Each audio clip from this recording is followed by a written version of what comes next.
కార్యకర్తలు అవ్వచ్చు, జూబ్లీ ప్రజలు కూడా హర్షం వ్యక్తం చేస్తున్నారు. మీకు అంటే టికెట్ అనౌన్స్ చేసిన తర్వాత మీకు మీ రియాక్షన్ ఏంటి, ఎలా అనిపించింది మీకు? అంటే ఇన్నేళ్ళ నిరీక్షణ తర్వాత మీకు మళ్ళీ టికెట్ రావడం చాలా హ్యాపీగా ఫీల్ అవుతున్నామండి. జూబ్లీహిల్స్ కాన్స్టిట్యున్సీ ప్రజలు ఇంకా ఎక్కువ హ్యాపీ ఫీల్ అవుతున్నారు.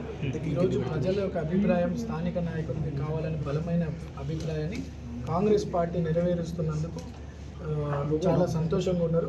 అందుకు జూబ్లీహిల్స్ ప్రాంత ప్రజల తరఫున కాన్స్టిట్యున్సీ ఏఐసిసి పెద్దలైనటువంటి సోనియా మేడం గారికి, మల్లికార్జున ఖార్గే గారికి, రాహుల్ గాంధీ గారికి, కేసీ వేణుగోపాల్ గారికి ధన్యవాదాలు తెలియజేస్తాం.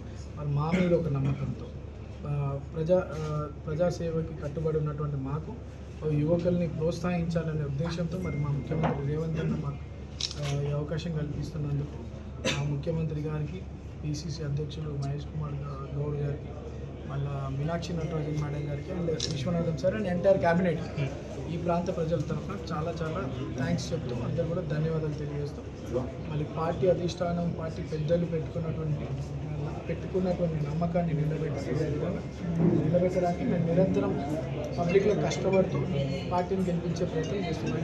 కాంగ్రెస్ పార్టీ ఎజెండా అభివృద్ధి, జూబ్లీహిల్స్ కాన్స్టిట్యున్సీ అభివృద్ధి మా లక్ష్యం. 2 నెలల్లో 150 కోట్లతో డెవలప్మెంట్ యాక్టివిటీస్ చేసినటువంటి కాంగ్రెస్ పార్టీ మీద పబ్లిక్కి చాలా పాజిటివ్ ఒపీనియన్ వచ్చింది.